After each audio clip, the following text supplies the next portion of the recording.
Buenos días, profesor Hurtado. Yo soy Cecilia Cárcamo y este es nuestro proyecto junto con Austin Zhang sobre Fidel Castro.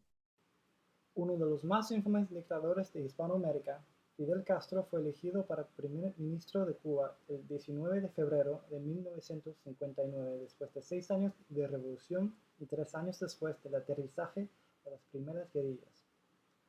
La revolución empezó con demostraciones por los estudiantes contra la dictadura de Fulgencio Batista, quien tuviera el apoyo de los Estados Unidos desde su golpe de Estado en 1952. Después de un ataque fallido contra el cuartel Moncada, por cual Castro fue detenido, él fue exiliado a México, donde encontró al revolucionario argentino Ernesto Che Guevara y juntos con él empezó a planear una invasión. Después del aterrizaje, el 2 de diciembre de 1956, de unos 80 guerrillas y largos años de la lucha, con armas, sino también con propaganda en la Sierra Maestra, logró al final victoria contra la ofensiva batista. Con eso, los revolucionarios marcharon a La Habana sin resistencia el 1 de enero de 1959. Batista huyó a la República Dominicana.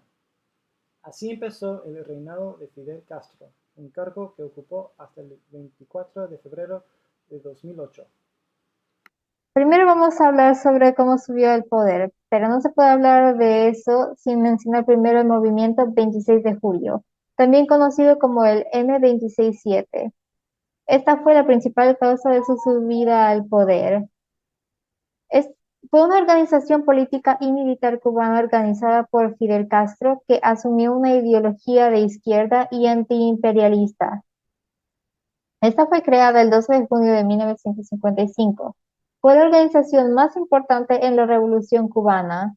En 1956 se estableció una base guerrilla en la Sierra Maestra, que terminaron venciendo las tropas de Fulgencio Batista, el antiguo presidente de Cuba, el 31 de diciembre de 1958, para tomar el poder e instalar un gobierno precedido por Manuel Urratia Leo.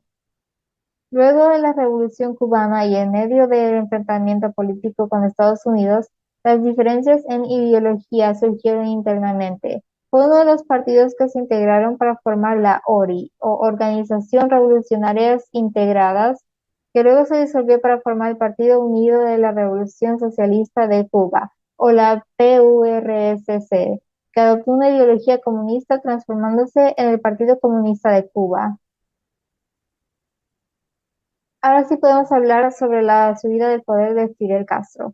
Tras el triunfo de la revolución, Manuel Urrutia nombra a Castro comandante en jefe de las Fuerzas Armadas el 8 de enero de 1959 y le da la tarea de reorganizar los institutos armados de la República. Se comienzan a juzgar en tribunales revolucionarios a los que se consideraban militares y colaboradores de la dictadura que luego fueron condenados a pena de muerte. Esto tuvo críticas muy graves por la audiencia y la población en general, y se fue acusando de condenación por motivos políticos. Ante esto, el propio Castro criticó estos juicios y las formas empleadas. El día 21 de enero de 1959, Fidel propone por primera vez a su hermano Raúl para que le suceda en su cargo si a él le ocurriese algo, como podemos ver que pasó cuando éste murió. El 13 de febrero, antes de las elecciones que se producían en el interior del gobierno, varios ministros, argumentando lo insostenible de la situación, proponen acaso la posibilidad de asumir la responsabilidad de primer ministro.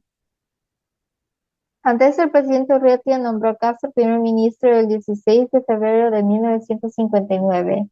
En julio de 1959 abandona el cargo de primer ministro por diferencias que tenía con el presidente Urrutia, lo cual dio exigencia popular masiva para que volviera al cargo, lo cual causó la renuncia del presidente Urrutia el 17 de julio. El nuevo presidente Osvaldo Orticos lo vuelve a nombrar primer ministro el 26 de julio y este luego fue nombrado presidente el 13 de diciembre de 1976. Su tiempo como primer ministro y presidente tuvo grandes consecuencias para las relaciones internacionales y económicas de Cuba, sino también para la democracia cubana, la vida diaria de los cubanos. Aunque al principio Castro no declaraba a la República de Cuba como Estado socialista, fue bastante claro que fue influenciado por ideologías marxistas-leninistas. Empezaba con la nacionalización de las industrias como la agricultura y el petróleo, enojando a las empresas extranjeras.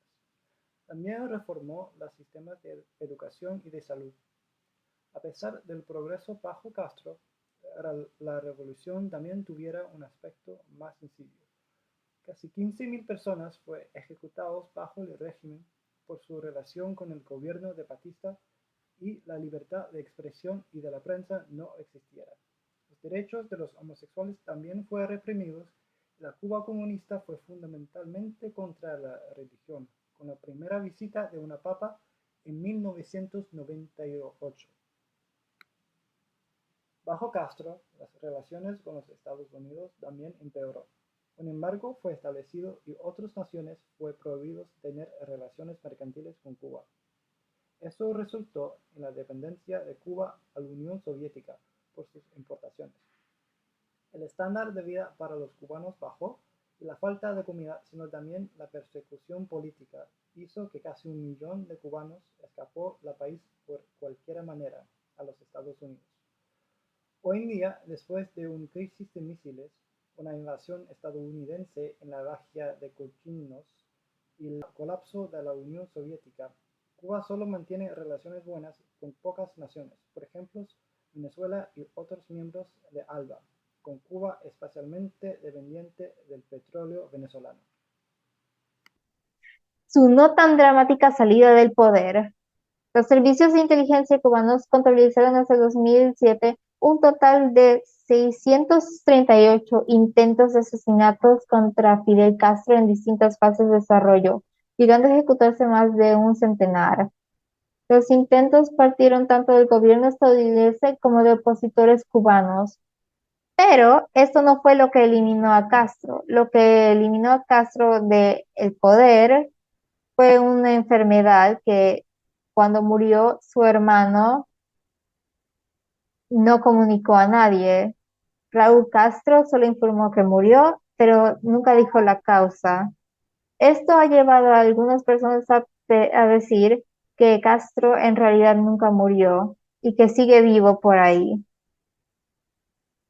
Y su salida tan dramática es porque, aunque tuvo tantos intentos de asesinatos, al final, pues fue el mismo Castro que En conclusión, sí, Castro era tirano, quizás mejor que algunos, pero sin embargo tirano.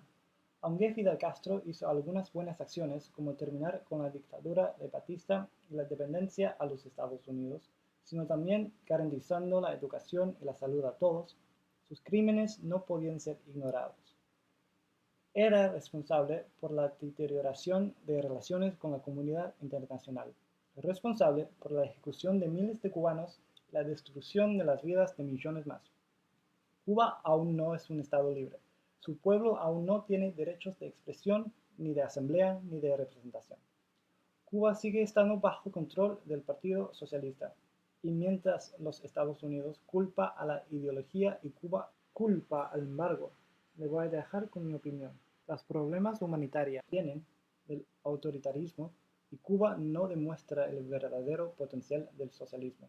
Ambas naciones estaban enfocados en afirmar el dominio de su ideología, sin preocupar por el pueblo cubano. Ambos estaban culpables. Esperemos para un futuro donde la utopía imaginada por Marx y Lenin pueda desarrollarse de modo democrático, lejos de las dictaduras de nuestro pasado.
Se eliminó de sí mismo por su salud.